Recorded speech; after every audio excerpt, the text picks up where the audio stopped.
নমস্কার। আজকে যে ভিডিওটা আপনাদের সামনে নিয়ে এলাম তার নাম হচ্ছে ডিয়ের ইতিহাস। এখন ইতিহাস শব্দটা শুনলেই আমরা খুব ভয় পেয়ে যাই, কেননা খুবই বোরিং লাগে। কিন্তু ইতিহাস কিন্তু বর্তমানের সাক্ষ্য দিয়ে থাকে, ভবিষ্যতেরও সাক্ষী সে থাকে। আমরা যারা সরকারি কর্মচারী তারা ডিএর সম্পর্কে ভালোই জানি, আর ডিএ না পাওয়ার জ্বালাটা কি সেটাও আমরা খুব হাড়ে হাড়ে জানি বা হাড়ে হাড়ে বুঝি। এই ডিএর জন্য কত মানুষ নিজেকে শেষ করে দিয়েও বর্তমানকালে যে ডিএ আন্দোলন হয়েছিল বা এখনো চলমান বলা চলে, সেটাতে কিন্তু কত মানুষ নিঃস্ব হয়ে গেছে, গতও হয়েছেন তারা পৃথিবী থেকে। কিন্তু ভারতবর্ষে ডিএ কখন ইমপ্লিমেন্ট হয়েছিল আর কেনই বা হয়েছিল সেটা কি জানা উচিত নয়? আপনারা কি বলেন? কেননা এরম তো আমরা অনেক সময় ভয় পেয়েছিলাম যে ডিএ বন্ধ হয়ে যেতে পারে ইত্যাদি ইত্যাদি। 2020 সালে এই ধরনের বিশেষ করে কথাগুলো উঠেছিল যে ডিএ বন্ধ হয়ে যেতে পারে, শুধুমাত্র বেসিক স্যালারিটাই আমরা পাবো, ডিএ দেবে না।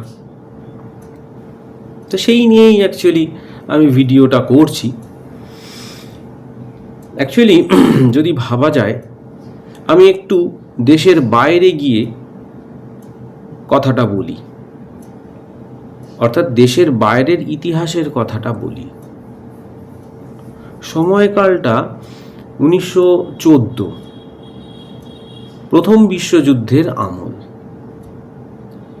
তার আগে যারা চাকরি করতেন, অর্থাৎ চাকরি পেয়েছিলেন, সে সৈন্যবাহিনীতেই হোক বা কোনো কলকারখানায় হোক বা অফিস কাছারিতেই হোক, ইউরোপে এবং আমেরিকাতে, তারা কিন্তু শুধু একটা বেসিক স্যালারি পেতেন। তৎকালীন অবস্থায় কোনো রকম ডিএ নামক বস্তুটি সারা বিশ্বেই ছিল না। প্রথম বিশ্বযুদ্ধ চলাকালীন জিনিসপত্রের দাম শুধু আকাশ ছোঁয়া হয় না, আকাশ থেকে মহাকাশে পৌঁছে যায়, কিন্তু মাইনে তো ফিক্সড। তখন ভেতরে ভেতরে একটা ক্ষোভের সৃষ্টি হয়।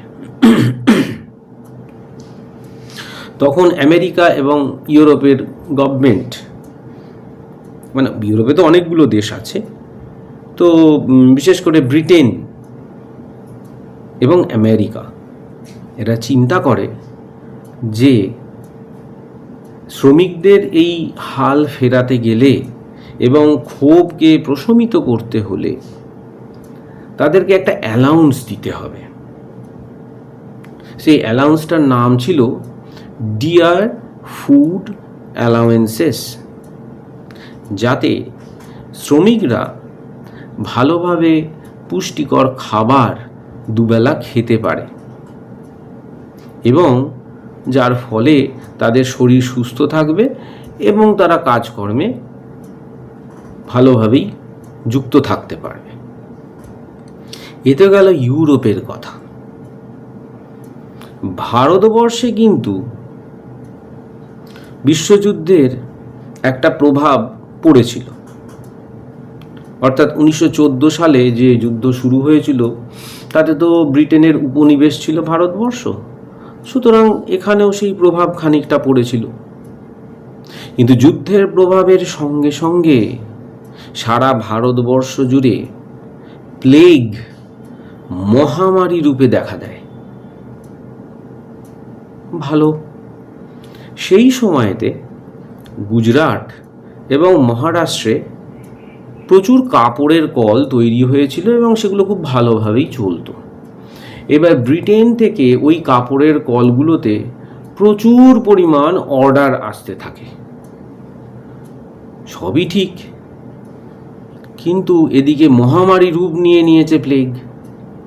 এবার মিল মালিকেরা তো চিন্তায় পড়ে গেল যে এই শ্রমিকগুলো যদি প্লেগের ভয়ে সব কিছু ছেড়ে ছুড়ে দিয়ে অন্য কোথাও চলে যায়, মানে বাড়ি চলে যায় হোক বা পালিয়ে যায় বলুন, এরম যদি হয় তাহলে তো সমস্যা এসে দাঁড়াবে।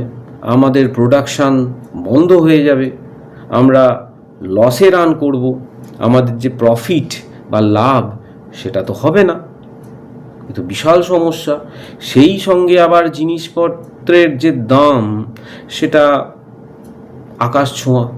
ভারতবর্ষে স্বাভাবিক ব্যাপার, ভারতবর্ষে সেই জিনিসটা হবেই, আবার সঙ্গে মহামারী জুটে গেছে, সে এক ভয়ঙ্কর পরিস্থিতি। তখন এই মিল মালিকরা চিন্তাভাবনা করে শ্রমিকদের লোভ দেখায়। কি বলে যে শোনো, তোমরা যারা এই প্লেগকে উপেক্ষা করে আমাদের প্রোডাকশান দিতে পারবে তারা প্রত্যেকেই 70 থেকে 80% বোনাস পাবে। সেটার নাম দেওয়া হয়েছিল প্লেগ বোনাস।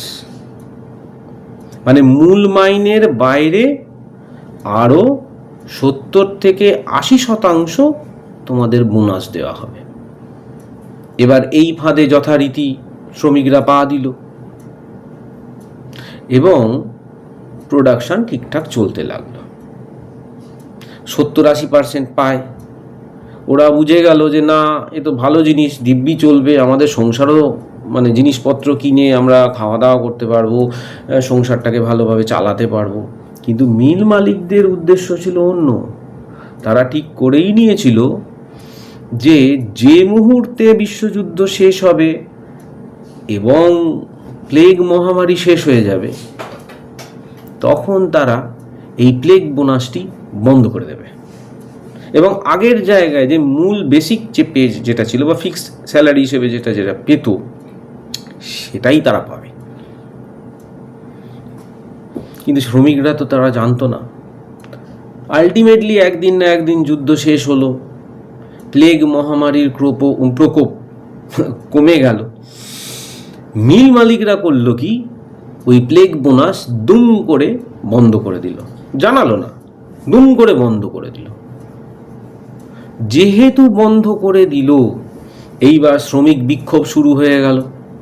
এ তো বিশাল সমস্যা শ্রমিকদের কাছে। স্বাভাবিক, মাইনে পেতে পেতে একটা ভালো স্যালারি সে ড্র করছিল, আচমকা সেই স্যালারি অর্ধেকের নিচে চলে গেল, তাহলে আবার সেই সংসারকে চালাবে কি করে? জিনিসপত্রের দাম তো খুব একটা কমে যায়নি, কিছু জিনিস তো বেড়েই গেছিল, কিছু জিনিস বাড়া কমা করেছিল, কিন্তু যুদ্ধের পূর্বে যে জিনিসপত্রের দাম তাতে তো ফিরে যায়নি। তখন এবার শুরু হলো বিক্ষোভ, রীতিমতো বড় বিক্ষোভ। তারা বলল আমরা সম্পূর্ণ লকডাউনে চলে যাব যদি আপনারা আমাদের 50% বোনাসও যদি না দেন, অর্থাৎ ওই যে প্লেগ বোনাস সেটা যদি না দেন 50%, আমরা কাজ ছেড়ে দেব, লকডাউনে চলে যাব। তখন মিল মালিকরা বলে যে না, আমরা তো সেটা দিতে পারবো না। তখন শ্রমিকেরা একটু নমনীয় হয়, বলে যে ঠিক আছে, তাহলে আমরা 35% চাইছি, সেইটা দিন। সেখানেও মিল মালিকরা বলে যে না, 35%ও দিতে পারবো না, আমরা ম্যাক্সিমাম 20% ওই বোনাস দিতে পারি, তার বাইরে আমাদের পক্ষে দেওয়া সম্ভব না।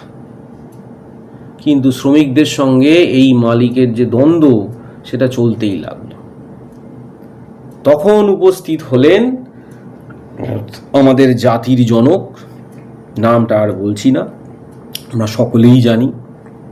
শ্রমিকদের হয়ে তিনি যথারীতি মালিকদের সঙ্গে বসলেন। বসে রফা হলো যে আপনারা 50% দিতে হবে না, শ্রমিকরা 20% চাইছে না, কিন্তু তারা 35% তো অন্তত দিন। প্রথমে কিন্তু মিল মালিকরা মহাত্মা গান্ধীকেও মেনে নেয়নি, কিন্তু শেষ পর্যন্ত যখন মানে অনশনে বসেন, মহাত্মা গান্ধী যখন অনশনে বসেন, শ্রমিকরাও যখন তার সঙ্গ দেয়, তখন চাপে পড়ে শেষ পর্যন্ত ওই 35% বোনাস শ্রমিকদের মূল মাইনের সঙ্গে অ্যাড হয়। কিন্তু সেটা বোনাস ছিল, সেটা কোনো রকম ওই ডিএফি এর বিষয় কিছু ছিল না। এই গেল তৎকালীন বিষয়। কিন্তু এই ঘটনাটা ইংরেজ সরকার ঠিক লক্ষ্য রাখছিল। কেন? তার প্রধান কারণ হচ্ছে এটাই যে তারা এ দেশকে শাসন করত এবং তারা অত্যন্ত ধুরন্ধর বা বুদ্ধিমান জাতি। তারা এটা বুঝতে পেরেছিল, যদি আমরাও এই জিনিসটা না করি তাহলে ভবিষ্যতে ভারতবর্ষের সমস্ত মানুষ, বিশেষ করে শ্রমিকরা আমাদের হাতের বাইরে চলে যেতে পারে। এবার ব্রিটিশ শ্রমিক বলতে কাদের বলা হচ্ছে? সাধারণত ব্রিটিশের আন্ডারে যারা সরাসরি কাজকর্ম করে থাকতেন, যেমন সৈন্যবাহিনীতে ছিল, তারপরে পোস্ট অফিসে ছিল, তখন পোস্টাল অ্যান্ড টেলিগ্রাফ বলা হতো, রেলওয়েতে ছিল। এইসব বিষয়গুলোর যারা কর্মচারী তাদেরকে কিন্তু ডিএ দেওয়া তৎকালীন অবস্থায় হতো না। কিন্তু এই শ্রমিকদের, মিল মালিক অর্থাৎ কটন মিলের যে শ্রমিক, তাদেরকে নিয়ে যে সমস্যা, সেই সমস্যার সমাধানটা তারা ঠিকই লক্ষ্য রেখেছিল। তৎকালীন অবস্থায় কি করলো এই ইংরেজ সরকার? আলটিমেটলি তার যারা কর্মচারী তাদেরকে ডিএ দিতে শুরু করলো, কিন্তু সবাইকে দেয়নি। প্রথম ডিএ অ্যানাউন্সমেন্ট হয় ইন্ডিয়ান পেনিনসুলার রেলওয়ে আর পোস্টাল অ্যান্ড টেলিগ্রাফ, এই দুটো ডিপার্টমেন্টের কর্মচারীদের ডিএ দেওয়া হতো। কিন্তু মজার বিষয়, অবাক হয়ে যাবেন যে ডিএ কিন্তু তৎকালীন অবস্থায় ঐচ্ছিক বা দয়ার দানই ছিল। অর্থাৎ প্রতি বছর নিয়ম করে ডিএ দেওয়া হতো না। মানে এবছর দেওয়া হলো তো 3 বছর বন্ধ, 6 বছরের মাথায় দেওয়া হলো তো 4 বছর বন্ধ। এইভাবে 1920 সালের পর থেকে সিস্টেমটা চলছিল। মানে প্রতি বছর যে একদম ক্রমান্বয়ে ডিএ বাড়ছিল তা কিন্তু ঘটেনি। তাহলে এবার প্রশ্ন হলো যে কি এমন ঘটলো যে আজ আমরা নিয়মিতভাবে ডিএ পাই? সেটার নিশ্চয়ই একটা ঘটনা আছে। সেই ঘটনাটা জানতে গেলে আমার ডিএ সংক্রান্ত, অর্থাৎ ডিএর ইতিহাস সংক্রান্ত দ্বিতীয় ভিডিওটা আপনাদের দেখতে হবে। নমস্কার।